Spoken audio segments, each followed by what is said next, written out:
Hello, and welcome to Shakespeare 2020 Los Angeles. Shakespeare 2020 LA is the Los Angeles division of Ian Desher's worldwide challenge to read the entire Shakespeare canon in 2020.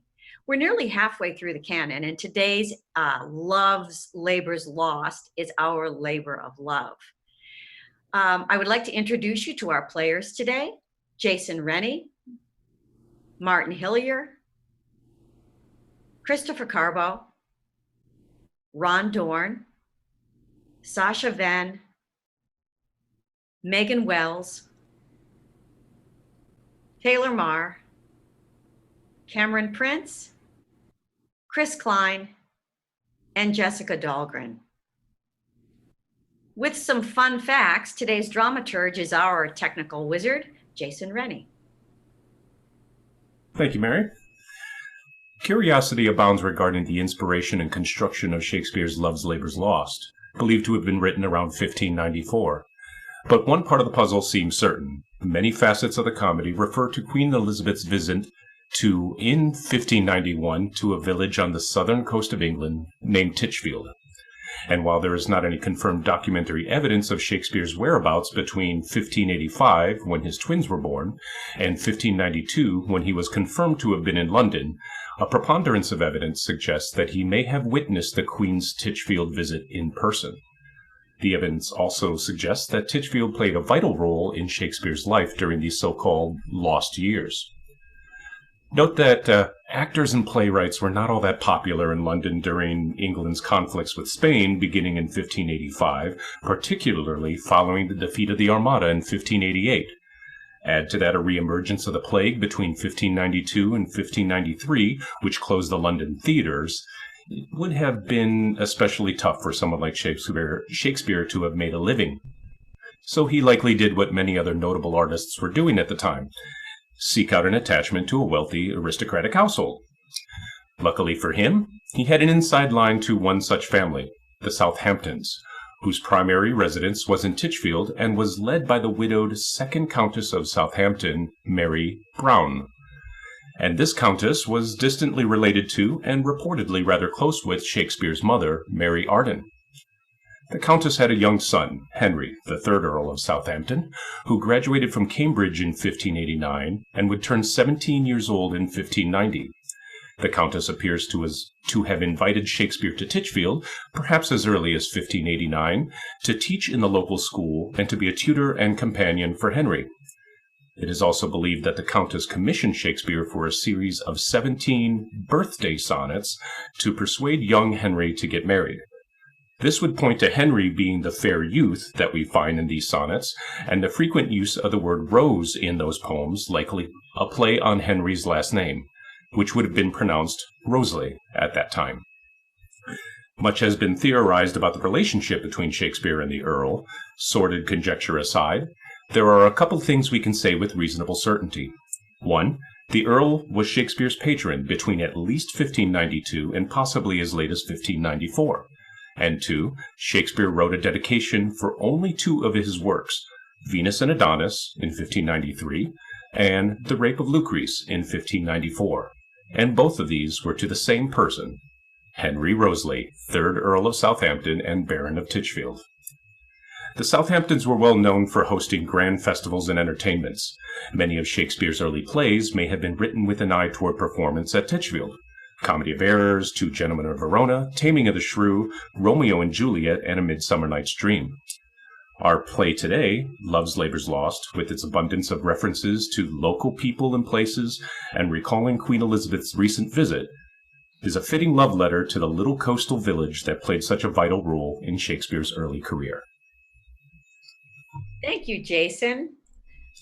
And welcome all. Thank you so much for tuning in. And without further ado, Shakespeare 2020 LA presents William Shakespeare's Love's Labor's Lost.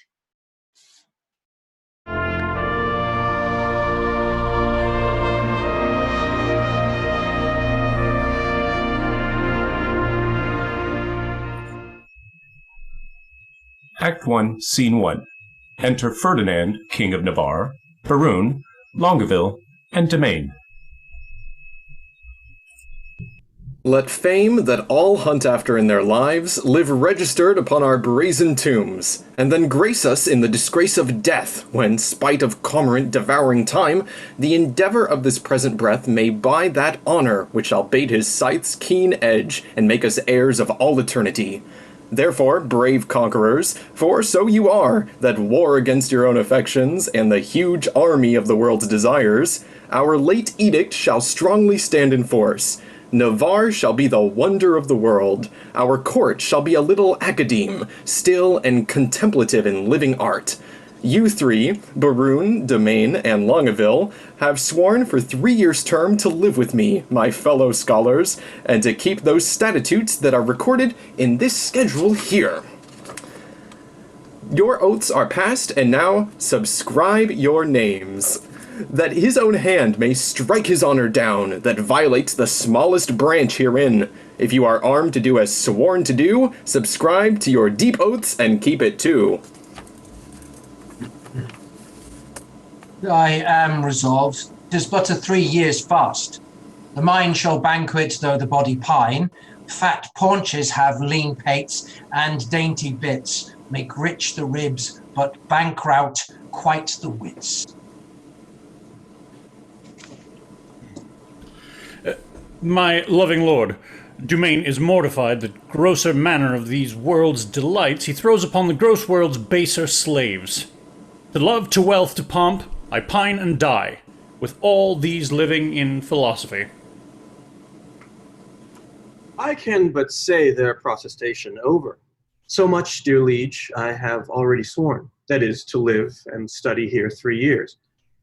But there are other strict observances, as not to see a woman in that term, which I hope well is not enrolled there. And 1 day in a week to touch no food, and but 1 meal on every day besides, the which I hope is not enrolled there. And then to sleep but 3 hours in the night, and not to be seen to wink of all the day, when I was wont to think no harm all night, and make a dark night too of half the day, which I hope well is not enrolled there. Oh, these are barren tasks, too hard to keep, not to see ladies, study, fast, not sleep. Your oath is passed to pass away from these. Let me say no, my liege, and if you please. I only swore to study with your grace, and stay here in your court for 3 years' space. You swore to that, Baroon, and to the rest. By yea and nay, sir, and I swore in jest. What is the end of study? Let me know. Why, that to know which else we should not know. Things hid and barred, you mean, from common sense? Aye, that is study's godlike recompense. Well, come on then, I will swear to study so, to know the thing I am forbid to know, and thus to study where I well may dine, when I to feast expressly am forbid, or study where to meet some mistress fine, when mistresses from common sense are hid, or having sworn too hard a keeping oath, study to break it and not break my troth. If study's gain be thus, and this be so, study knows that which yet it doth not know. Swear me to this, and I will ne'er say no. These be the stops that hinder study quite, and train our intellects to vain delight. Why, all delights are vain, and that most vain, which with pain purchased doth inherit pain. As painfully to pore upon a book, to seek the light of truth, while truth the while doth falsely blind the eyesight of his look. Light seeking light doth light of light beguile. So, ere you find where light in darkness lies, your light grows dark by losing of your eyes. Study me how to please the eye indeed, by fixing it upon a fairer eye, who dazzling so, that eye shall be his heed, and give him light that it was blinded by. Study is like the heaven's glorious sun, that will not be deep searched with saucy looks. Small have continual plotters ever won, save base authority from others' books. These earthly godfathers of heaven's lights, that give a name to every fixed star, have no more profit of their shining nights than those that walk and wot not what they are. Too much to know is to know naught but fame, and every godfather can give them. How well he's read to reason against reading. Proceeded well to stop all good proceeding. He weeds the corn and still lets grow the weeding. The spring is near when green geese are breeding. How follows that? To fit in his place and time. In reason, nothing. Something then in rhyme. Baroon is like an envious sneaping frost that bites the firstborn infants of the spring. Well, say I am. Why should proud summer boast before the birds have any cause to sing? Why should I joy in any abortive birth? At Christmas I no more desire a rose than wish a snow and May's newfangled shows, but like of each thing that in season grows. So you, to study now it is too late. Climb o'er the house to unlock the gate. Well, sit you out. Go home, Baroon. Adieu. No, my good lord, I have sworn to stay with you, and though I have for barbarism spoke more than for the angel knowledge you can say, yet confident I'll keep what I have sworn, and bide the penance of each 3 years' day. Give me the paper, let me read the same, and to the strictest decrees I'll write my name. How well this yielding rescues thee from shame. Item. No woman shall come within a mile of my court. Has this been proclaimed? 4 days ago. Well, let's see the penalty. On pain of losing her tongue, who devised this penalty? Marry, that did I. Sweet lord, and why? To fright them hence with that dread penalty. A dangerous law against gentility. Item. If any man be seen to talk with a woman within the term of 3 years, he shall endure such public shame as the rest of the court can possible devise. This article, my liege, yourself must break, for well you know here comes in embassy the French king's daughter with yourself to speak, a maid of grace and complete majesty, about surrender up of Aquitaine to her decrepit, sick, and bedrid father. Therefore this article is made in vain, for vainly comes the admired princess hither. What say you, lords? Why, this was quite forgot. So study evermore is overshot. While it doth study to have what it would, it doth forget to do the thing it should. And when it hath the thing, it hunteth most. 'Tis one as towns with fire, so one, so lost. We must of force dispense with this decree. She must lie here on mere necessity. Necessity will make us all forsworn, 3,000 times within this 3 years' space. For every man with his effects is born, not by might mastered, but by special grace. If I break faith, this word shall speak for me. I am forsworn on mere necessity. So to the laws at large I write my name, and he that breaks them in the least degree stands in attainder of eternal shame. Suggestions are to other as to me, but I believe, although I seem so loath, I am the last that will keep his oath. Is there no quick recreation granted? Aye, that there is.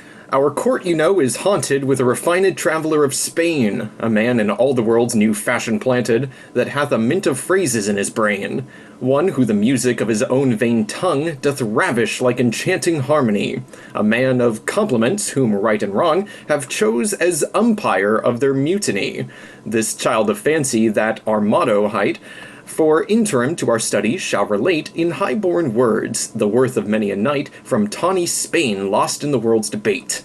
How you delight, my lords, I know not, but I protest I love to hear him lie, and I will use him for my minstrelsy. Our motto is a most illustrious wight, a man of fire new words, fashion's own knight. Costard the swain, and he shall be our sport, and so to study 3 years is but short. Which is the Duke's own person? This fellow, what wouldst? I myself reprehend his own person, for I am his grace's Farborough. But I would see his own person in flesh and blood. This is he? Ah, Signor,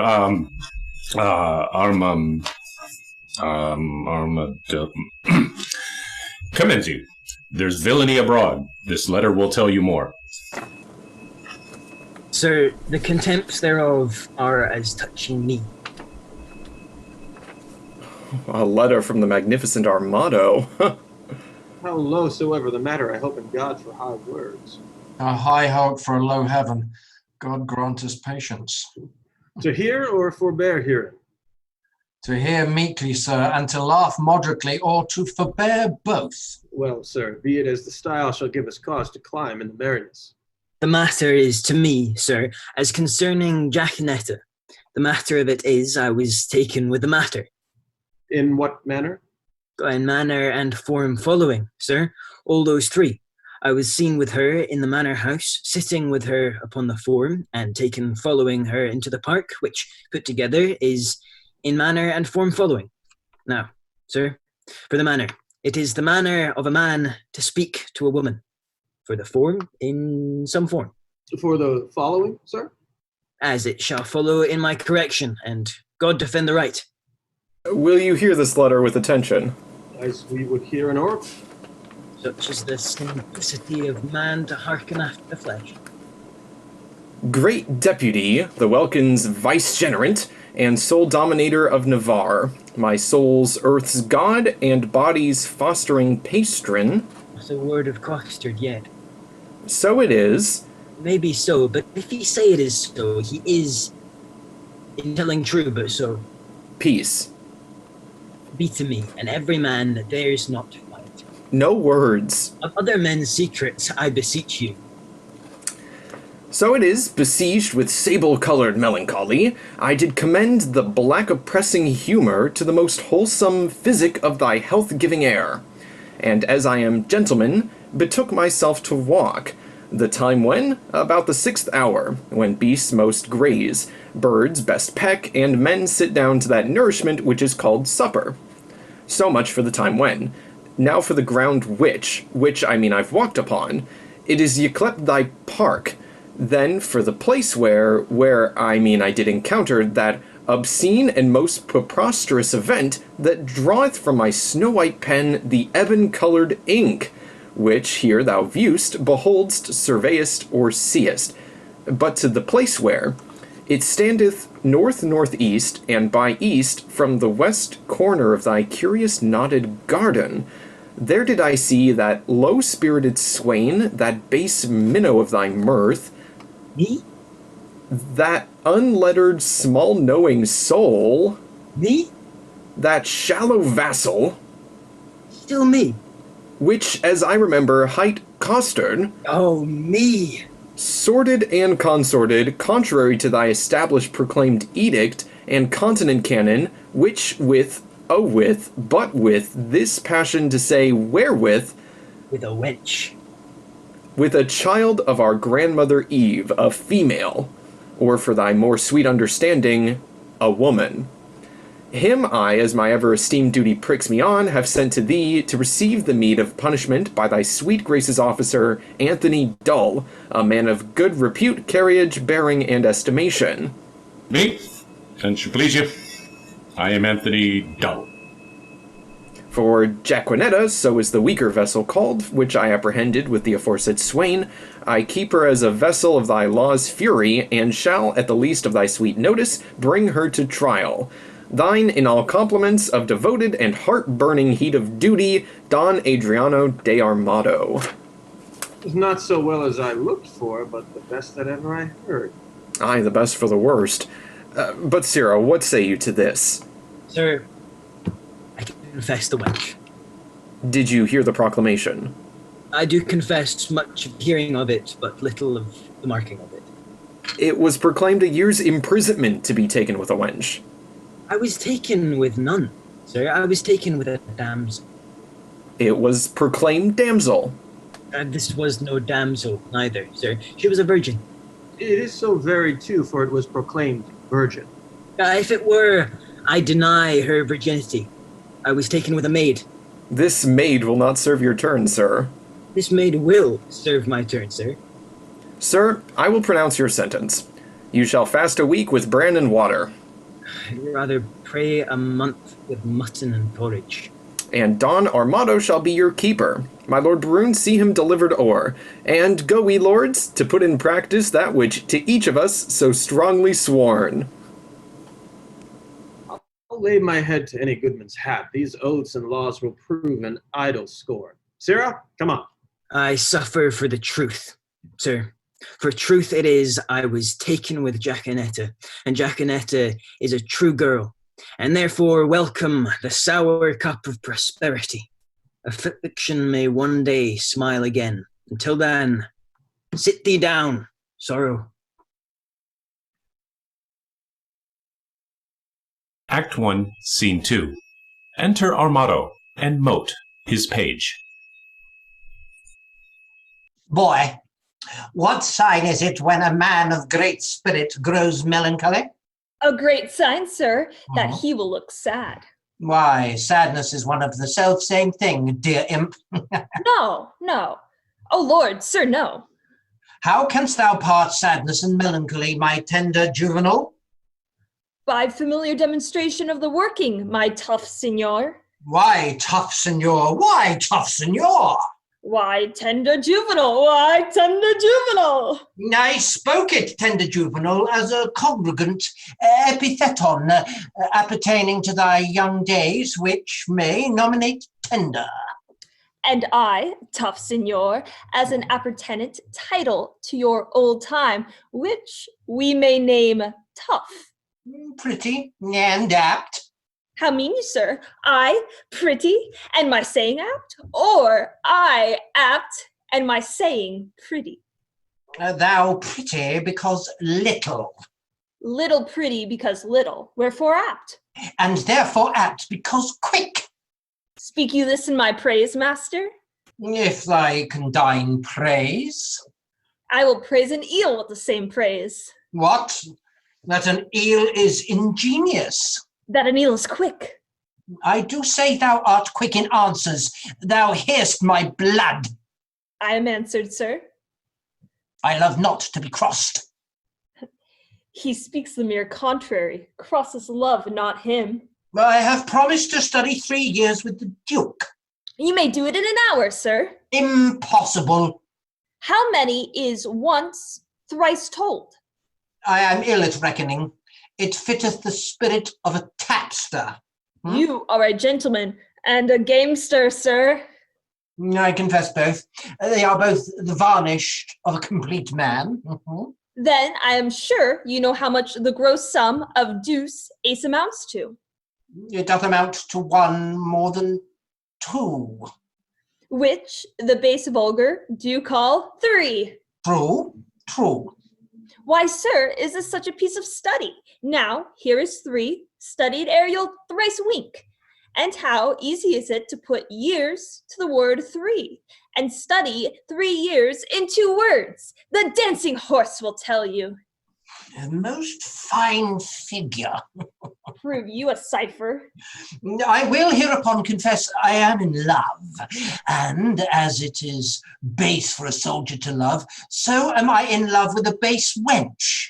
If drawing my sword against the humour of affection would deliver me from the reprobate thought of it, I would take desire prisoner and ransom him to any French courtier for a new devised courtesy. I think scorn to sigh, and methinks I should outswear Cupid. Comfort me, boy. What great men have been in love? Hercules, master. Ah, most sweet Hercules. More authority, dear boy. Name more. And sweet, my child, let them be men of good repute and courage. Samson, master. He was a man of good carriage, great carriage, for he carried the town gates on his back like a porter. And he was in love. Oh, well-knit Samson, strong-jointed Samson, I do excel thee in my rapier as much as thou didst me in carrying gates. I am in love too. Who was Samson's love, my dear Mott? A woman, master. Of what complexion? Of all the 4, or the 3, or the 2, or one of the 4. Tell me precisely of what complexion? Of the seawater green, sir. Is that one of the 4 complexions? As I have read, sir, and the best of them too. Green indeed is the colour of lovers.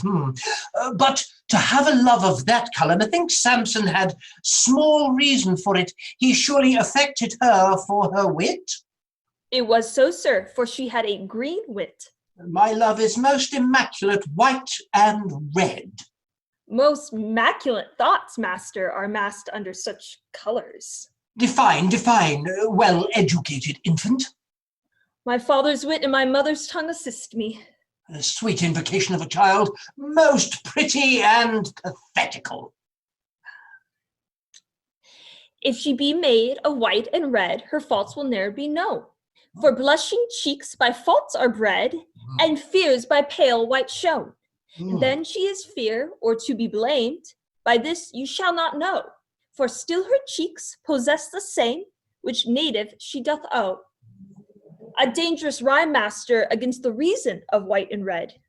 Is there not a ballad, boy, of the king and the beggar? The world was very guilty of such a ballad some 3 ages since, but I think now 'tis not to be found, or if it were, it would neither serve for the writing nor the tune. I will have that subject newly writ o'er, that I may example my digression by some mighty precedent. Boy, I do love that country girl that I took in the park with the rational hind costard. Oh, she deserves well. To be whipped and yet a better love than my master. Sing, boy, my spirit grows heavy in love. And that's great marvel, loving a light wench. I say sing. Forbear this till the company be past. Sir, the Duke's pleasure is that you keep Costard safe, and you must suffer him to take no delight, nor no penance, and he must fast 3 days a week. For the damsel, I must keep her at the park. She is allowed for the day, woman. Fare you well. Oh, I do betray myself with blushing. Maid. Man, I will visit thee at the lodge. that's hereby. I know where to situate. Lord, how wise you are. I will tell thee wonders. With that face, I love thee, so I heard you say. and so farewell. Fair weather after you. Come, Jaconetta, away. Villain, thou shalt fast for thy offences ere thou be pardoned. Well, sir, I hope when I do it, I shall do it on a full stomach. Thou shalt be heavily punished. I am more bound to you than your fellows, for they are but lightly rewarded. Take away this villain. Shut him up. Come, you transgressive slave, away! Let me not be pent up, sir. I will fast being loose. No, sir, that were fast and loose. Thou shalt to prison. Well, if ever I do see the merry days of desolation that I have seen, some shall see. What shall some see? Nay, nothing, Master Moat, but what they look upon. It is not for prisoners to be too silent in their words, and therefore I will say nothing. I thank God I have as little patience as another man, and therefore I can be quiet. I do affect the very ground which base, where her shoe which is baser, guided by her foot which is basest, doth tread. I shall be forsworn, which is a great argument of falsehood if I love. And how can that but be true love which is falsely attempted? Love is a familiar, love is a devil. There is no evil angel but love. Yet was Samson so tempted, and he had an excellent strength. Yet was Solomon so seduced, and he had a very good wit. Cupid's butt shaft is too hard for Hercules' club, and therefore too much odds for a Spaniard's rapier. The first and second cause will not serve my turn. The passado he respects not, the dueller he regards not. His disgrace is to be called boy, but his glory is to subdue men. Adieu, valor, rust rapier, be still, drum, for your manager is in love. Yea, he loveth. Assist me, some extemporal god of rhyme, for I am sure I shall turn sonnet. Despise wit, write pen, for I for whole volumes in folio.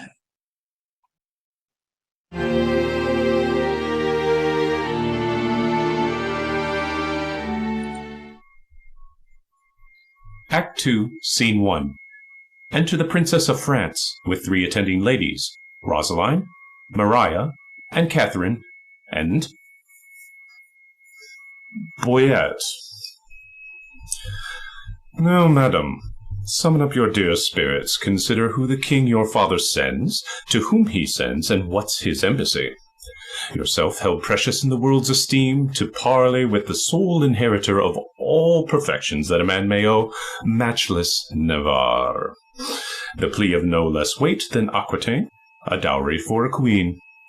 Be now as prodigal of all dear grace as nature was in making graces dear, when she did starve the general world besides, and prodigally gave them all to you. Good Lord, Boyet, my beauty, though but mean, needs not the painted flourish of your praise. Beauty is bought by judgment of the eye, not uttered by base sale of chapmen's tongues. I am less proud to hear you tell my worth than you much willing to be counted wise in spending your wit in the praise of mine. But now to task the tasker, good Boyet. You are not ignorant, all telling fame doth noise abroad, Navarre hath made a vow, till painful study shall outwear 3 years, no woman may approach his silent court. Therefore, to seemeth it a needful course, before we enter his forbidden gates, to know his pleasure. And in that behalf, bold of your worthiness, we single you as our best moving fair solicitor. Tell him the daughter of the King of France, on serious business, craving quick dispatch, importunes personal conference with his grace.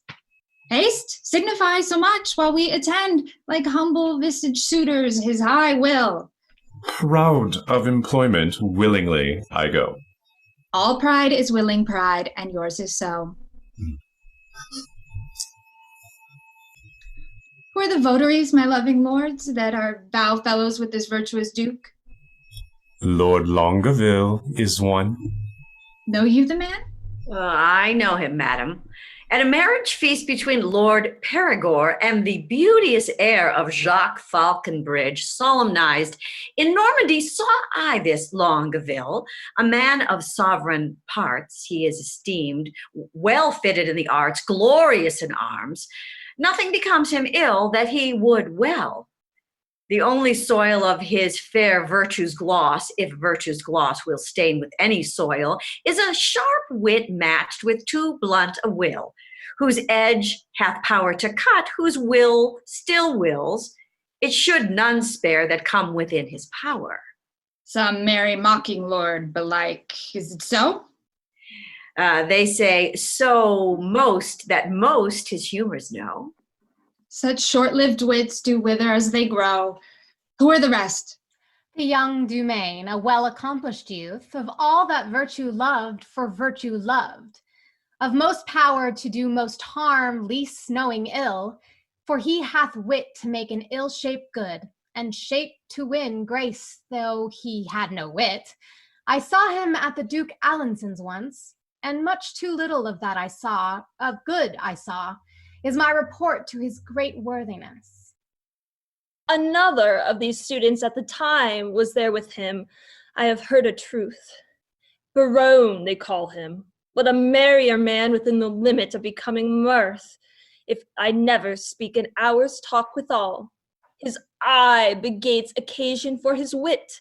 For every object that the one doth catch, the other turns to a mirth-moving jest, which his fair tongue, conceits expositor, delivers in such apt and gracious words that aged ears must play truant at his tales, and young hearings are quite ravished, so sweet and voluble is his discourse. God bless my ladies. Are they all in love that every one her own hath garnished with such bedecking ornaments of praise? Here comes Boyet. Now what admittance, lord? Navarre had notice of your fair approach, and he and his competitors in oath were all addressed to meet you, gentle lady, before I came. Mary, thus much have I learned.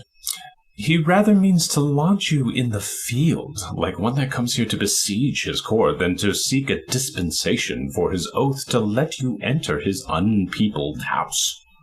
Ah, here comes Navarre. Fair princess, welcome to the court of Navarre. There I give you back again, and welcome I have not yet. The roof of this court is too high to be yours, and welcome to the wide fields too base to be mine. You shall be welcome, madam, to my court. I will be welcome then. Conduct me thither. Hear me, dear lady, I have sworn an oath. Our lady, help my lord, he'll be forsworn! Not for the world, fair madam, by my will. Why, will shall break it, will and nothing else. Your ladyship is ignorant of what it is. Were my lord so, his ignorance were wise, where now his knowledge must prove ignorance. I hear your grace hath sworn out housekeeping. 'Tis deadly sin to keep that oath, my lord, and sin to break it. But pardon me, I am too sudden bold to teach a teacher ill beseemeth me. Vouchsafe to read the purpose of my coming, and suddenly resolve me in my suit. Madam, I will, if suddenly I may. You will the sooner that I were away, for you'll prove perjured if you make me stay. Did not I dance with you in Brabant once? Did not I dance with you in Brabant once? I know you did. Well, how needless was it then to ask the question? You must not be so quick. 'Tis long of you to spur me with such questions. Your wit's too hot, it speaks too fast, 'twill tire. Not till it leave the writer in the mire. What time of day? The hour that fools should ask. Now fair befall your pass, Fair fall the face it covers. and send you many lovers. Amen. Though you be none. Nay then, will I be gone. Madam, your father here doth intimate the payment of 100,000 crowns, being the one half of an entire sum dispersed by my father in his wars. But say that he or we, as neither have, received that sum, yet there remains unpaid 100,000 more, in surety of the which one part of Aquitaine is bound to us, although not valued to the money's worth. If then the king your father will restore by that one half, which is unsatisfied, we will give up our right in Aquitaine, and hold fair friendship with his majesty. But that it seems he little purposeth, for here he doth demand to have repaid 100,000 crowns, and not demands on payment of 100,000 crowns to have his title live in Aquitaine, which we much rather had to part withal, and have the money by our father lent, than Aquitaine, so gelded as it is. Dear princess, were not his request so far from reason's yielding, your fair self should make a yielding gainst some reason in my breast, and go well satisfied to France again. You do the king my father too much wrong, and wrong the reputation of your name, and so unseeming to confess receipt of that which hath so faithfully been paid. I do protest I never heard of it, and if you prove it, I'll repay it back or yield up Aquitaine. We arrest your word. Boyet, you can produce acquittances for such a sum from special officers of Charles his father. Satisfy me so. So please, your grace, the packet has not yet come where that and other specialties are bound. Tomorrow you shall have a sight of them. It shall suffice me, at which interview all liberal reason I will yield unto. Meantime, receive such welcome at my hand as honor, without breach of honor, may make tender of to thee thy true worthiness. You may not come, fair princess, within my gates, but here without you shall be so received as you shall deem yourself lodged in my heart, though so denied fair harbor in my house. Your own good thoughts excuse me, and farewell. Tomorrow shall we visit you again. Sweet health and fair desires consort your grace. Thy own wish I thee in every place. Lady, I will commend you to my own heart. Pray you do. My commendations. I would be glad to see it. I would you heard it groan. Is the fool sick? Sick at heart. Alack, let it blood. Would that do it good? My physic says I. Will you pricked with your eye? No point. With my knife. Now God save thy life. And yours from long living. I cannot stay Thanksgiving. Sir, I pray you a word. What lady is that same? The heir of Alençon. Catherine is her name. A gallant lady, monsieur. Fare you well.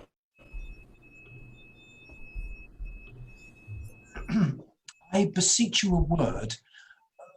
What is she in the white? A woman sometimes, and you saw her in the light? Oh, perchance light in the light. I desire her name. Oh, she hath but one for herself. To desire that were a shame. Pray you, sir, whose daughter? Her mother's, I have heard. God blessing on your beard. Oh, good sir, be not offended. She is an heir of Falconbridge. Nay, my collar is ended. She is a most sweet lady. Not unlike, sir, that may be.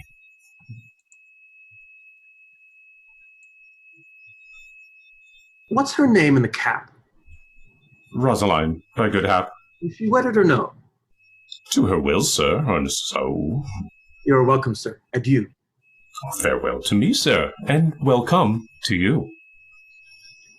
The last is Barone, the merry madcap lord. Not a word with him, but a jest. And every jest but a word. It was well done of you to take him at his word. I was as willing to grapple as he was to board. 2 hot sheep's marry. And wherefore not ships? No sheep, sweet lamb, unless we feed on your lips. You sheep, I pasture. Shall that finish the jest? So you grant pasture for me? Not so, gentle beast. My lips are no common, though several they be. Oh, belonging to whom? To my fortunes and me. Good wits be jangling, but gentles agree this civil war of wits were much better used on Navarre and his bookmen, for here 'tis abused. If my observation, which very seldom lies, by the heart's still rhetoric disclosed with the eyes, deceive me not now. Navarre is infected. With what? With that which we lovers entitled affected. Your reason? Why, all his behaviors did make the retire to the court of his eye, peeping through desire. His heart like an agate with your print impressed, proud with his form in his eye pride expressed. His tongue, all impatient to speak and not see, did stumble with haste in his eyesight to be. All senses to that sense did make their repair, to feel only looking on fairest of fair. Methought all his senses were locked in his eye as jewels and crystal for some prince to buy, who, tendering their own worth from where they were glassed, did point you to buy them along as you passed. His face's own margin did quote such amazes, that all eyes saw his eyes enchanted with gazes. I'll give you Aquitaine and all that is his, and you give him for my sake but one loving kiss. Come to our pavilion. Boyet is disposed. To speak that in word which his eye hath disclosed. I only have made a mouth of his eye by adding a tongue, which I know will not lie. Thou art an old love-monger and speakest skillfully. He is Cupid's grandfather and learns news of him. Then was Venus like her mother, for her father is but grim. Do you hear, my mad wenches? No? Why then, do you see? Aye, our way to be gone. Oh, you are too hard for me.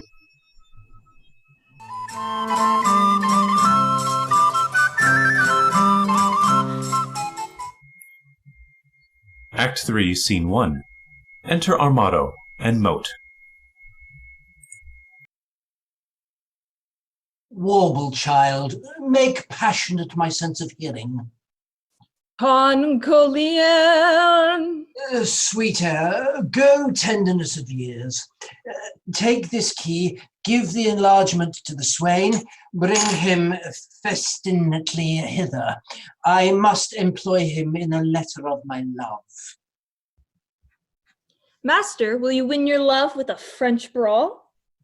How meanest thou, brawling in French? No, my complete master, but to jig off a tune at the tongue's end, canary it with your feet, humor it with turning up your eyelids, sigh a note and sing a note, sometimes through the throat, as if you swallowed love with singing love, sometimes through the nose, as if you've snuffed up love by smelling love. With your hat penthouse like o'er the shop of your eyes, with your arms crossed on your thin belly, doubled like a rabbit on a spite, or your hands in your pocket, like a man after the old painting, and keep not too long in one tune, but a snipping away. These are compliments. These are humors. These betray nice wenches that would be betrayed without these, and make them men of note. Do you note me? That most men are affected to these. How hast thou purchased this experience? By my penny of observation. But oh! The hobby horse is forgot. Call'st thou my love hobby horse? No, master, the hobby horse is but a colt, and your love perhaps a hackney. But have you forgot your love? Almost I had. Yeah. Negligent student, learn her by heart. By heart and in heart, boy. And out of heart, master, all those three will prove. What wilt thou prove? A man, if I live, and this by, in, and without. Upon the instant, by heart, you love her, because your heart cannot come by her. Oh. In heart, you love her, because your heart is in love with her. And out of heart, you love her, being out of heart that you cannot enjoy her. I am all these three. And 3 times as much more, and yet nothing at all. Fetch hither the swain. He must carry me a letter. A message well sympathized. A horse to be an ambassador for an ass. Ha ha! What sayest thou? Marry, sir, you must send the ass upon the horse, for he is very slow-gated. But I go. The way is but short. Away! As swift as lead, sir. Thy meaning pretty ingenious, Is not lead a metal heavy, dull and slow? Mini me, honest master, or rather master, no. I say lead is slow. You are too swift, sir, to say so. Is that lead slow, which is fired from a gun? Oh, sweet smoke of rhetoric. He reputes me a cannon and the bullet, that's he. I shall thee at the swain. I shoot thee at the swain. Thump thee, and I flee. Most acute juvenile, voluble and free of grace. By thy favour, sweet welkin, I must sigh in thy face. Most rude, melancholy valour, give thee place. No, my herald is returned. A wandered mastered, here's a costard, broken in a shin. Some enigma, some riddle, come thy l'envoy, begin. No egma, no riddle, no l'envoy, no salve in the mail, sir. Oh, sir, plantain, a plain plantain. No l'envoy, no salve, sir, but a plantain. By virtue thou enforcest laughter, thy silly thought my spleen, the heaving of my lungs provokes me to ridiculous smiling. Oh, pardon me, my stars.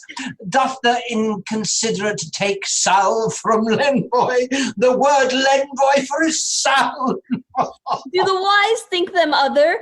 Is not l'envoy a salve?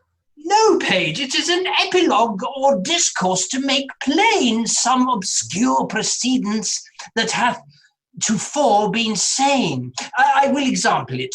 The fox, the ape, and the humble bee were still at odds, being but 3. There's the moral. Now the l'envoy. I will add the l'envoy. Say the moral again. The fox, the ape, and the humble bee were still at odds, being but 3. Until the goose came out of door and stayed the odds by adding 4. Now will I begin your moral, and you do follow with my envoy. The fox, the ape, and the humble bee were still at odds, being but 3. Until the goose came out of the door, staying the odds by adding 4. A good envoy, ending in the goose. Would you desire more? The boy hath sold him a bargain, a goose, that's flat. Sir, your pennyworth is good, and your goose be fat. To sell a bargain well is as cunning as fast and loose. Let me see. A fat l'envoy. Aye, that's a fat goose. Come hither, come hither. How did this argument begin? By saying that a costard was broken in a shin, then you called for the l'envoy. True, an eye for a plantain. Thus came your argument in. Then the boy's fat l'envoy, the goose that you brought, and he ended the market. But tell me, how was there a costard broken in a shin? I will tell you sensibly. Thou hast no feeling of it, Moat. I will speak that l'envoy. I, costard, running out that was safely within, fell over the threshold and broke my shin. We will talk no more of this matter. Till there be more matter in the shin. Sirrah Costard, I will enfranchise thee. Oh, marry me to one Francis. I smell some l'envoy, some goose in this. By my sweet soul, I mean setting thee at liberty, and freedoming thy person. Thou wert immured, restrained, captivated, bound. True, true. And now you will be my purgation. Let me loose. I give thee thy liberty, set thee for durance, and in lieu thereof impose on thee nothing but this. Bear this significant country maid, Jaquinetta. There is remuneration. For the best ward of mine honor is rewarding my dependents. Moat, follow. Like the sequel, I, Signor Costard, adieu. My sweet ounce of man's flesh, my inconny Jew. Now I will look to his remuneration. Remuneration. Oh, that's the Latin word for 3 farthings. 3 farthings. Remuneration. What's the price of this inkle? 1 penny? No, I'll give you a remuneration. Why, it carries it. Remuneration. Why, it's a fairer name than French crown. I will never buy and sell out of this word.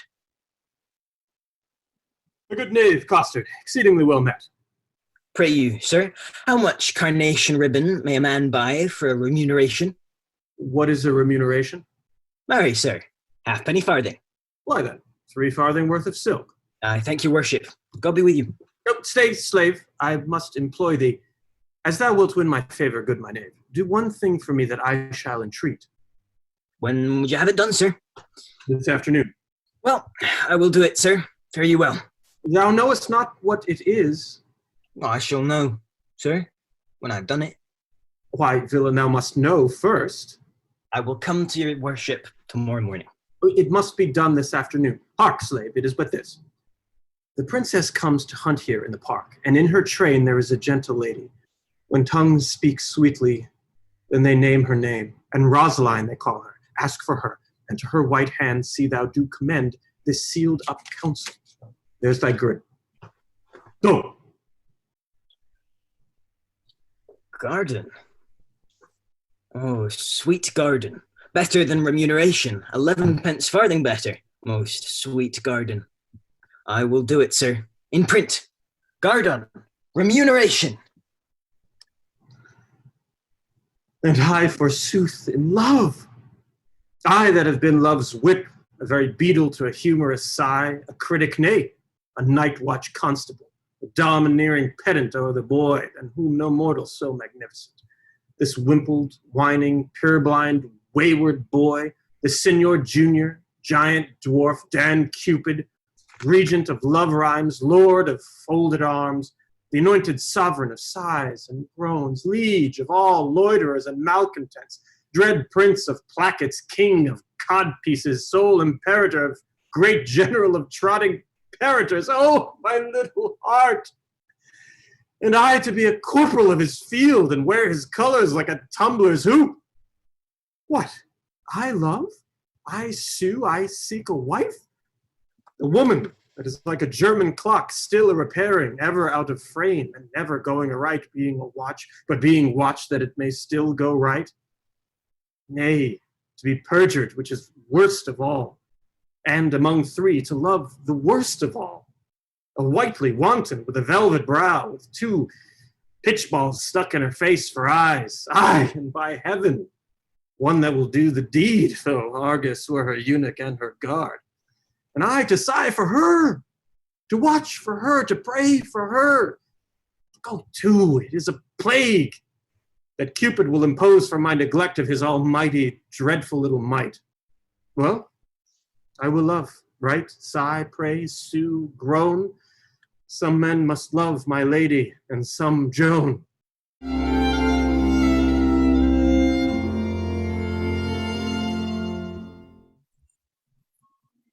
Act 4, Scene 1. Enter the princess, her ladies, and a forester. Was that the king that spurred his horse so hard against the steep uprising of the hill? I know not, but I think it was he. Where he was, he showed a mounting mind. Well, lords, today we shall have our dispatch, or Saturday we will return to France. Then, Forster, my friend, where is the bush that we must stand and play the murderer in?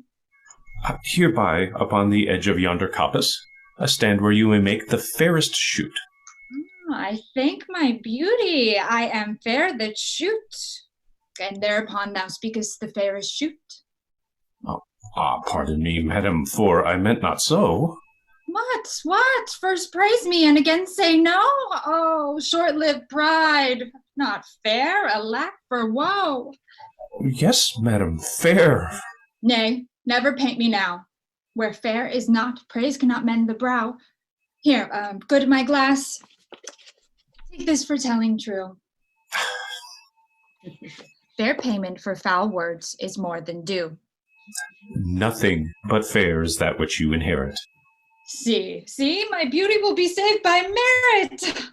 Oh, heresy and fair, fit for these days. A giving hand, though foul, shall have fair praise. But come, the bow. Now mercy goes to kill, and shooting well is then accounted ill. Thus will I save my credit in the shoot. Not wounding, pity would not let me do it.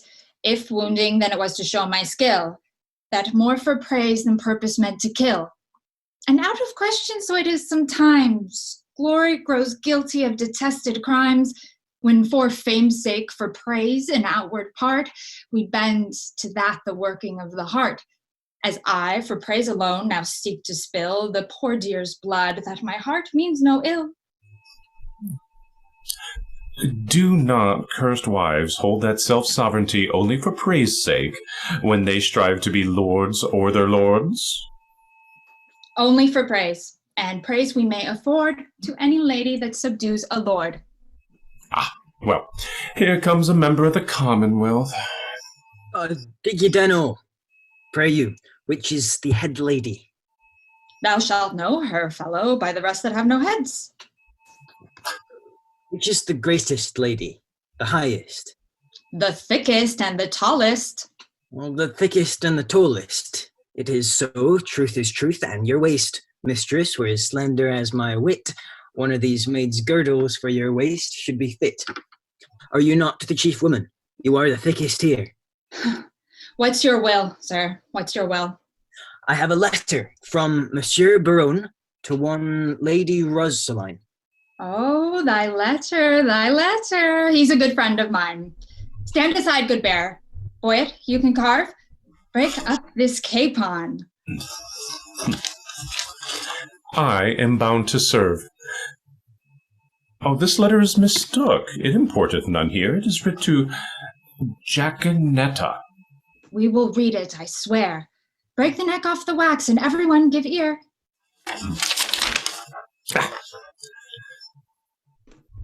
By heaven, that thou art fair is most infallible. True that thou art beauteous, truth itself that thou art lovely. More fairer than fair, beautiful than beauteous, truer than truth itself. Have commiseration on thy heroical vassal. The magnanimous and most illustrate King Cophetua set eye upon the pernicious and indubitate beggar Xenophon, and he it was that might rightly say, Venit vidi vici, which to anathemize in the vulgar, oh, base and obscure vulgar, videlicet. He came, see, and overcame. He came, 1, see, 2, overcame, 3. Who came? The king. Why did he come? To see. Why did he see? To overcome. To whom came he? To the beggar. What saw he? The beggar. Who overcame he? The beggar. The conclusion is victory. On whose side? The king's. The captive is enriched. On whose side? The beggar's. The catastrophe is a nuptial. On whose side? The king's? No, on both in one or one in both. I am the king, for so stands the comparison. Thou the beggar, for so witnesseth thy lowliness. Shall I command thy love? I may. Shall I enforce thy love? I could. Shall I entreat thy love? I will. What shalt thou exchange for rags, robes, for titles, for thyself, me? Thus expecting thy reply, I profane my lips on thy foot, my eyes on thy picture, and my heart on thy every part. Thine in the dearest design of industry, Don Adriano de Armado. Thou dost thou hear the Nemean lion roar 'gainst thee, thou lamb, that standest as his prey, submissive fall his princely feet before, and he from forage will incline to play. But if thou strive, poor soul, what art thou then? Food for his rage, repasture for his den. What plume of feathers is he that indited this letter? What vain weathercock, did you ever hear better? I am much deceived, but I remember the style. Else your memory is bad, going o'er it erewhile. This Armado is a Spaniard that keeps here in court, a phantasme, a monarcho, the one that makes sport to the prince and his bookmates. Thou, fellow, a word? Who gave thee this letter? I told you, my lord. To whom shouldst thou give it? From my lord to my lady. From which lord to which lady? From my lord Brune, a good master of mine, to a lady of France that he called Rosaline. Thou hast mistaken his letter. Come, lords, away. Here, sweet, put up this. 'Twill be thine another day. Who is the shooter? Who's the shooter? Shall I teach you to know? Ay, my continent of beauty. Why, she that bears the bow, finely put off. My lady goes to kill horns, but if thou marry, hang me by the neck if horns that year miscarry. Finely put on. Well then, I am the shooter. And who's your dear? If we choose by the horns, come put on indeed. Oh, you still wrangle with her, Boyette, and she strikes at the bow. But she herself is hit lower. Oh, have I hit you now?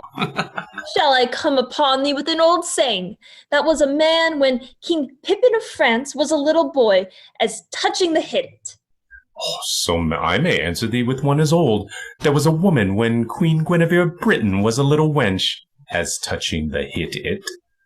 Thou canst not hit it, hit it, hit it. Thou canst not hit it, my good man. And I cannot, and I cannot, another can. By my troth, most pleasant, how both did fit it. A marvelous well shot, for they both did hit it. A mark, oh, mark, but that mark, a mark, says my lady. Let the mark have a prick in it to meet at, if it may be. Oh, wide of the bow hand. If Faith, your hand is out. Indeed, he must shoot nearer, or he'll ne'er hit the cloud. And if my hand be out, then belike your hand is in. Then will she get the upshoot by cleaving the pin? Come, you talk greasily. Your lips grow foul. She's too hard for you at pricks, sir. Challenge her to bowl. Oh, I fear too much rubbing. Good night, my good owl. By my soul, a swain, a most simple clown. Lord, Lord, how the ladies and I have put him down. Oh, my troth, most sweet jests, most inconny vulgar wit, when it comes so smoothly off, so obscenely, as it were so fit. Armado, on the one side, oh, a most dainty man, to see him walk before a lady and to bear her fan, to see him kiss his hand, and how sweetly he will swear, and his page at the other side, that handful of wit. Ah, heavens, it is a most pathetical knit.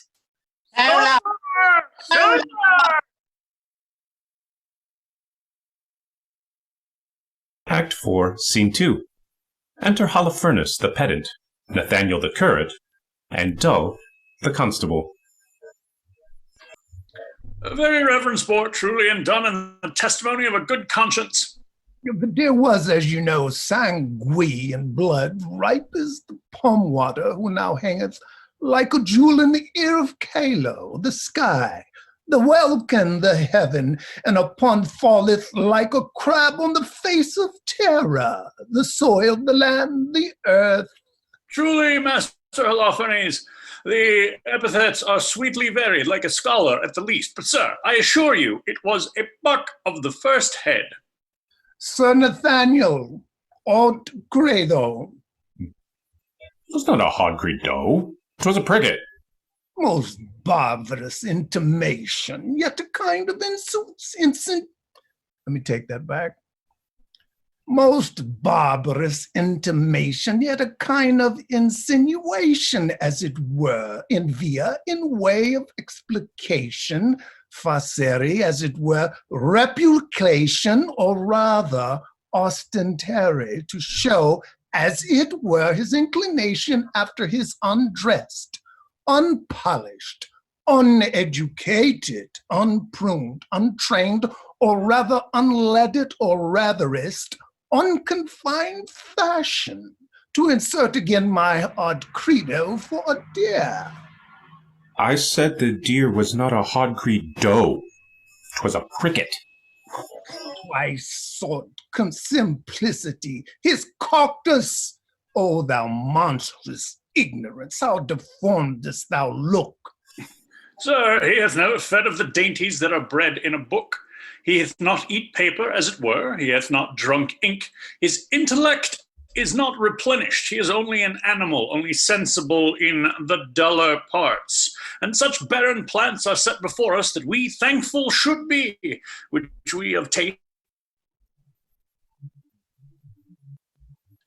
to fruit fast. Or as it would ill become me to be vain, indiscreet, or a fool, so were there a patch set on learning to see him in a school. But omni bene, say I, being of an old father's mind, many can brook the weather that love not the wind. You two are bookmen. Can you tell me by your wit, what was a month's old at Cain's birth that's not 5 weeks old as yet? Dictina, good man, dull! Dictina, good man, dull! What is dictima? A title to Phoebe, to Luna, to the moon. The moon was a month old when Adam was no more, and wrought not to 5 weeks when it came to 5 score. The allusion holds in the exchange. 'Tis true indeed, the collusion holds in the exchange. God comfort thy capacity. I say the allusion holds in the exchange. And I say the pollution holds in the exchange. For the moon is never but a month old. And I say besides that, 'twas a pricket the princess killed. Sir Nathaniel, will you hear an extemporal epitaph on the death of the deer? And to humor the ignorant call I, the deer the princess killed a pricket? Pegay, good master Holofernes. Pegay, so it shall please you to abrogate scurrility. I will something affect the letter, for it argues a facility. The prayful princess pierced and pricked a pretty pleasing pricket.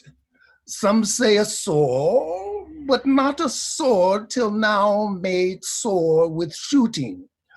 The dogs did yell, put I to sore. The dogs did yell, put L to sore, then sorrel jumps from the thicket, or pricket sore, or else sorrel.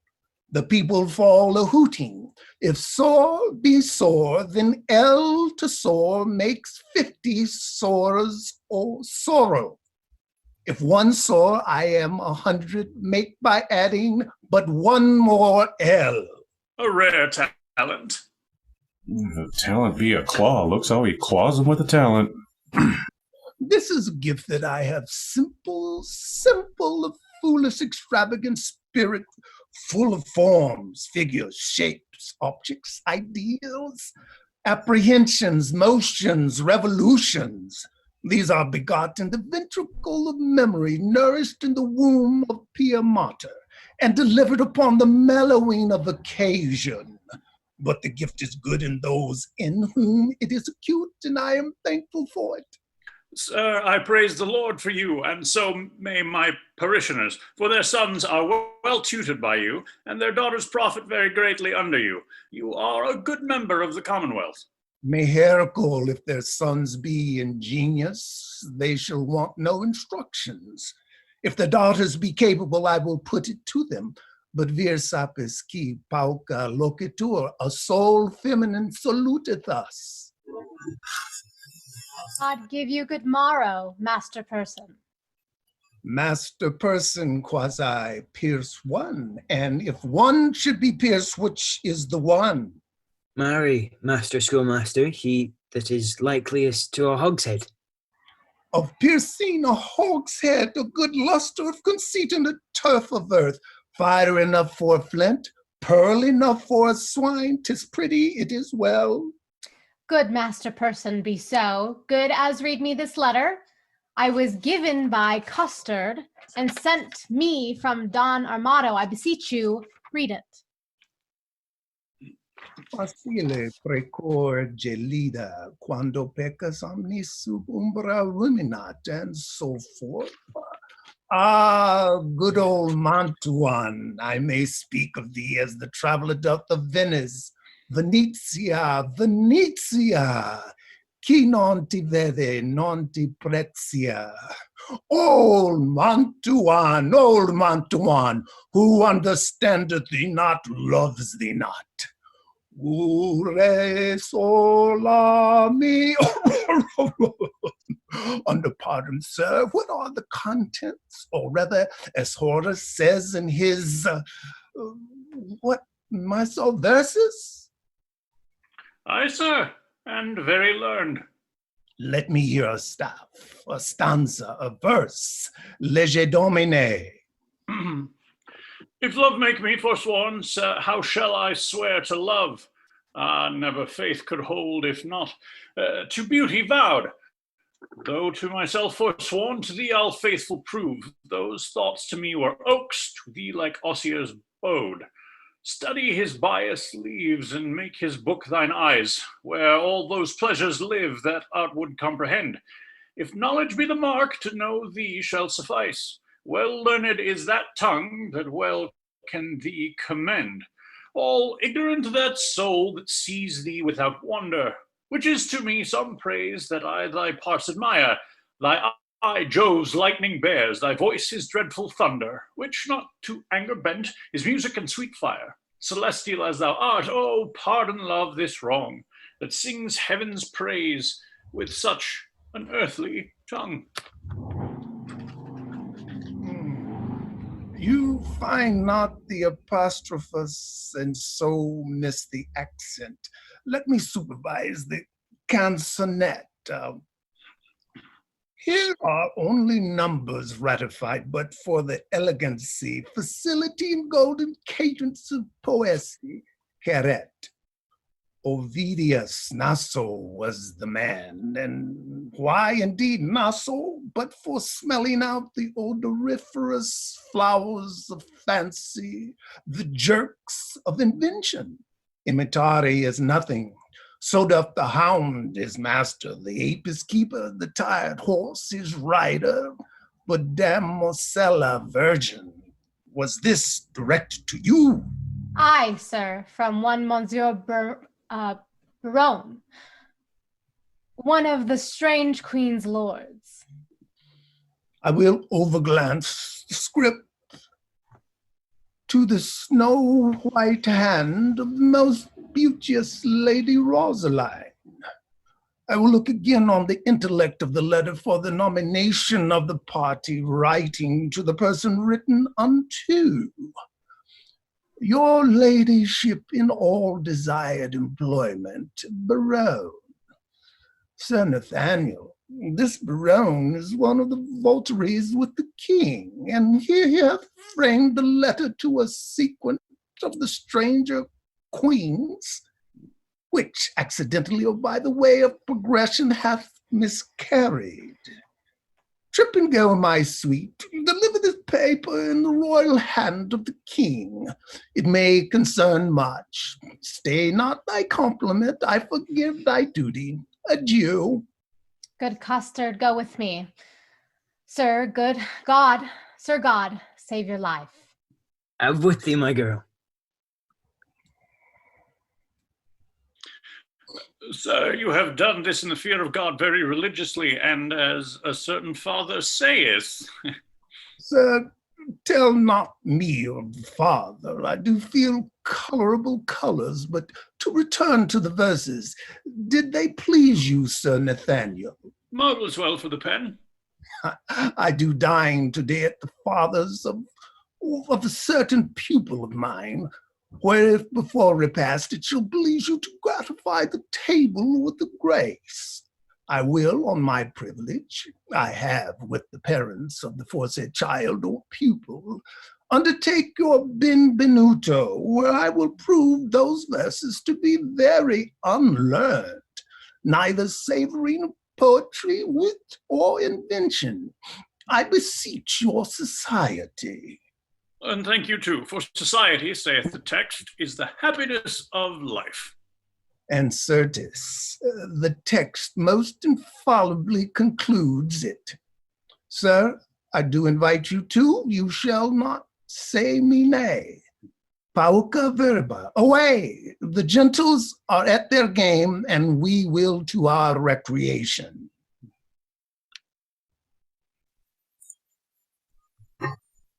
Act 4, Scene 3. Enter Baroon. The king, he is hunting the deer. I am coursing myself. They have pitched a toil. I am toiling in a pitch. Pitch that defiles. Defile! Foul word. Well, set thee down, sorrow, for so they say the fool said, and so say I, and I the fool. Well proved, wit. By the Lord, this love is as mad as Ajax. It kills sheep, it kills me, I a sheep. Well proved again, on my side. I will not love. If I do, hang me. If faith, I will not. Oh, but her eye! By this light, but for her eye, I would not love her. Yes, for her 2 eyes.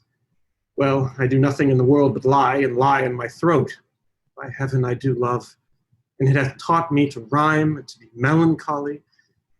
And here is part of my rhyme, and here my melancholy. Well, she hath one of my sonnets already. The clown bore it, the fool sent it, and the lady hath it. Sweet clown, sweeter fool, sweetest lady. By the world, I would not care a pin if the other 3 were in. Here comes one with a paper. God give him grace to groan. Ay me. Shot by heaven, proceed, sweet Cupid. Thou hast thumped him with thy bird bolt under the left pap. In faith, So sweet a kiss the golden sun gives not to those fresh morning drops upon the rose, as to thy eye beams when their fresh rays have smote the night of dew that on my cheeks dawn flows. Nor shines the silver moon one half so bright through the transparent bosom of the deep, as doth thy face through tears of mine give light. Thou shin'st in every tear that I do weep. No drop but as the coach doth carry thee, so ridest thou trumpeting in my woe. Do but behold the tears that swell in me, and they thy glory through my grief doth show. But do not love thyself, then thou wilt keep my tears for glasses, and still make me weep. O Queen of Queens, how far dost thou excel? No thought can think, no tongue of mortal tell. How shall she know my griefs? I'll drop the paper. Sweet leaves shade folly. Who is comes here? What Longaville in reading? Listen, ear. Now in my likeness one more fool appear. Ay me, I am forsworn. Why, he comes in like a purger, wearing papers. In love, I hope, sweet fellowship in shame. One drunkard loves another of the name. Am I the first that have been perjured so? I could put thee in comfort, not by two that I know. Thou makest the triumvirate, the corner cap of society, the shape of love's Tyburn that hangs up simplicity. I fear these stubborn lines lack power to move. Oh, sweet Maria, empress of my love! These numbers will I tear and write in prose. Oh, rhymes are guards on wanton people's his figure not his shop. This same shall go. Did not the heavenly rhetoric of thine eye, gainst whom the world cannot hold argument, persuade my heart to this false perjury? Vows for thee broke deserve not punishment. A woman I forswore, but I will prove, thou being a goddess, I forswear not thee. My vow was earthly, thou a heavenly love. Thy grace being gained cures all disgrace in me. Vows are but breath, and breath a vapor is. Then thou, fair sun, which on my earth dost shine, exhalest this vapor vow, in thee it is. If I broken then, it is not fault of mine. If by me broke, what fool is not so wise to lose an oath, to win a paradise? This is the liver vein which makes flesh a deity, the green goose, goddess. Pure, pure idolatry. God amend us, God amend. We are much out of the way. By whom shall I send this? Company, stay. All hid in old infant clay, like a demigod here sit I in the sky, and wretched fools' secrets heedfully o'er I. More sacks to the mill. Oh, heavens, I have my wish. Domain transformed, 4 woodcocks and a dish. Oh, most divine Kate. Oh, most profane coxcomb. By heaven, the wonder in a mortal eye. By earth she is not, corporal. There you lie. The amber hairs foul hath amber quoted. An amber-colored raven was well noted. As upright as the cedar. Stoop, I say, her shoulder is with child. As fair as day. Aye, as some days, but then no sun must shine. Oh, that I had my wish. And I had mine. And mine too, good Lord. Amen, so I had mine. Is that not a good one? I would forget her, but a fever she reigns in my blood and will remembered be. A fever in your blood? Why, then incision would let her out in saucers. Sweet misprision. Once more, I'll read the ode that I have writ. Once more I'll mark how love can vary wit. On a day, alack the day, love, whose month is ever May, spied a blossom passing fair, playing in the wanton air.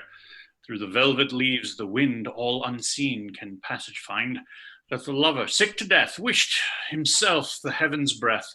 Air, quoth he, thy cheeks may blow, ere would I might triumph so. But alack, my hand is sworn, ne'er to pluck thee from thy thorn. Vow, alack for youth unmeet, youth so apt to pluck a sweet, do not call it sin in me that I am forsworn for thee. Thou for whom Jove would swear, Juno but an Ethiop were, and deny himself for Jove, turning mortal for thy love.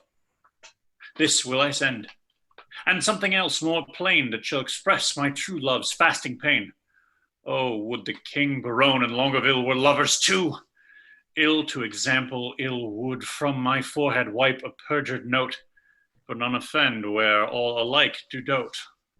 Dumain, thy love is far from charity, that in love's griefs desirous society.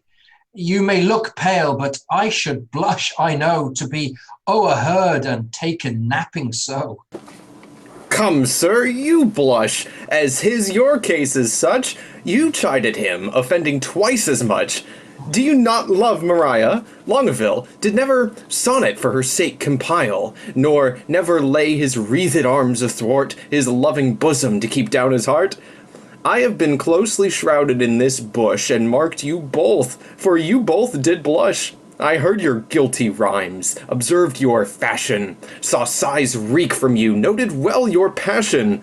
Ay me, says one, oh Jove, the other cries. One, her hairs were gold, crystal the other's eyes. You would for paradise break faith and troth, and Jove for your love would infringe an oath. What will Barune say when that he shall hear faith infringed, with which such zeal did swear? How will he scorn? How will he spend his wit? How will he triumph, leap, and laugh at it? For all the wealth that ever I did see, I would not have him know so much by me. Now step I forth to whip hypocrisy. Ah, good my liege, I pray thee, pardon me. Good heart, what grace hast thou thus to prove these worms for loving, that art most in love? Your eyes do make no coaches, in your tears there is no certain princess that appears. You'll not be perjurers, 'tis a hateful thing. Hush, none but minstrels like of sonneting. But are you not ashamed? Nay, are you not? All three of you, to be thus much o'ershot? You found his mote, the king your mote did see, but I a beam do find in each of three. Oh, what a scene of foolery have I seen, of sighs, of groans, of sorrow, and of teen.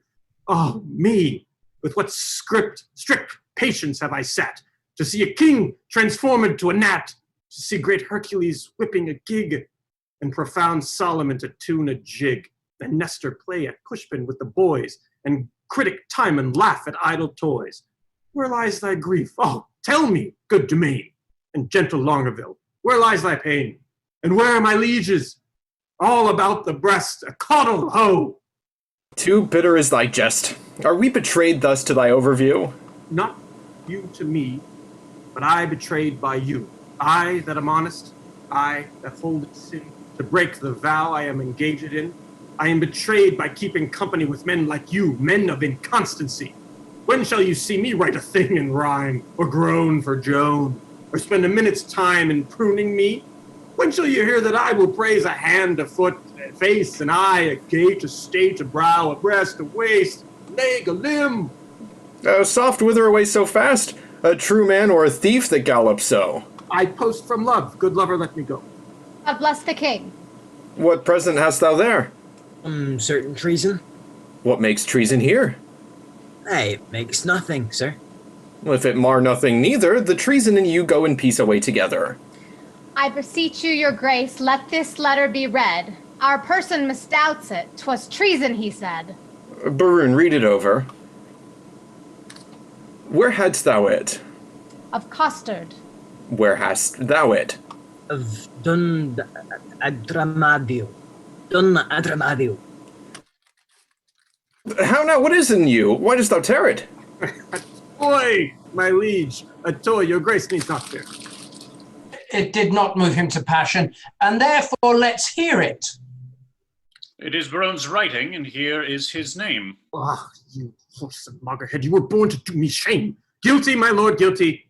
I confess. What? That you three fools lacked me fool to make up the mess. He, and you, my liege, and I are pick purses in love, and we deserve to die. Oh, dismiss this audience, and I shall tell you more. Now the number is even. True, true, we are 4. Will these turtles be gone? Hence, sirs, away. Walk aside the true folk, and let the traitors stay. Sweet lords, sweet lovers, oh, let us embrace. As true we are as flesh and blood can be. Sea will ebb and flow, heaven show his face. Young blood doth not obey an old decree. We cannot cross the cause why we were born.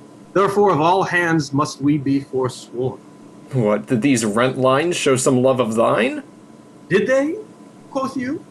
Who sees the heavenly Rosaline, that, like a rude and savage man of Ind, at the first opening of the gorgeous east, bows not his vassal head, and, strucken blind, kisses the base ground with obedient breast?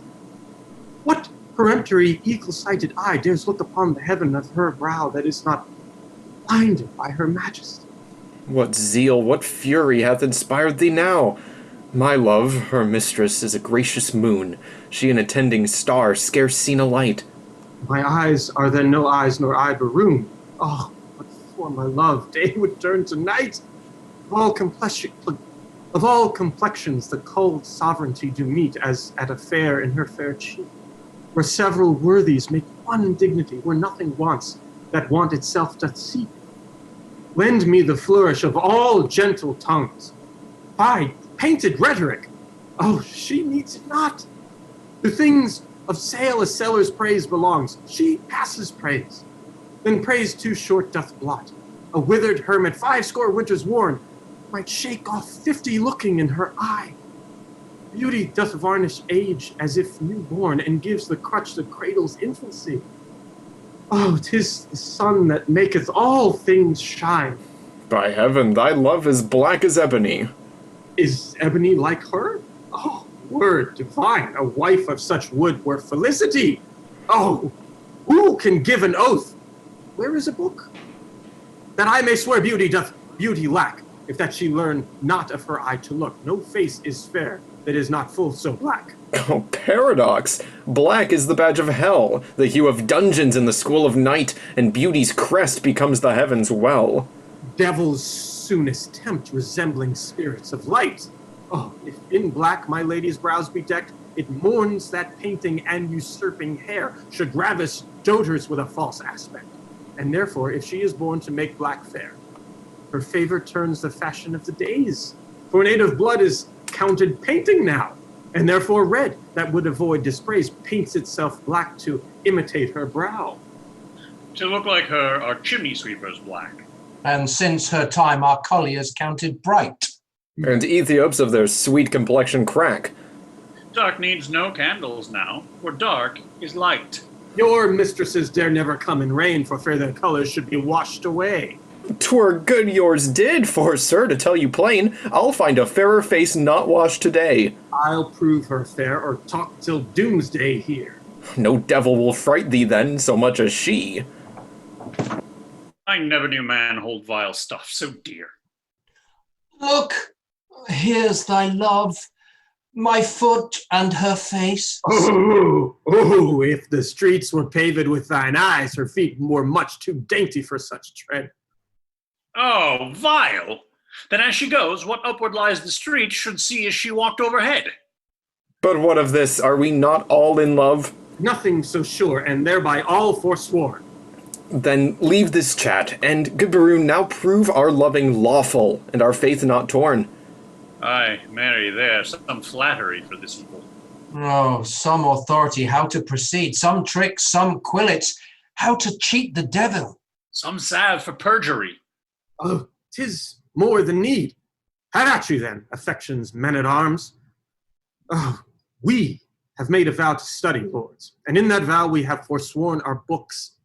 For when would you, my liege, or you, in leaden contemplation have found out such fiery numbers as the prompting eyes of beauty's tutors have enriched you with?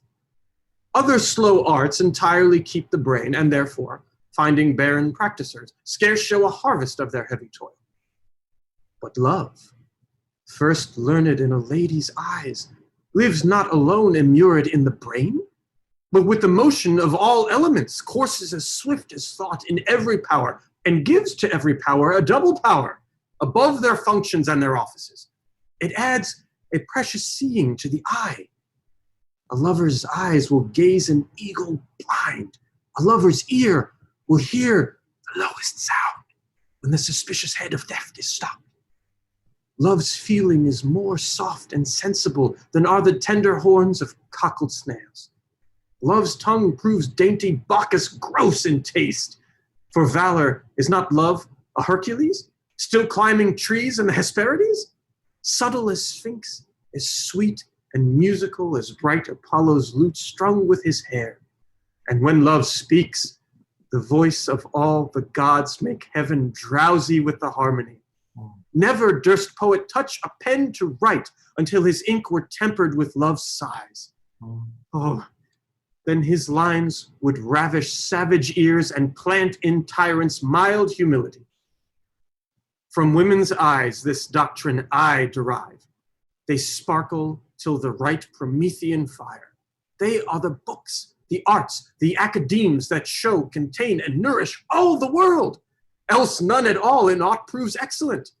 Then fools you were, these women to forswear.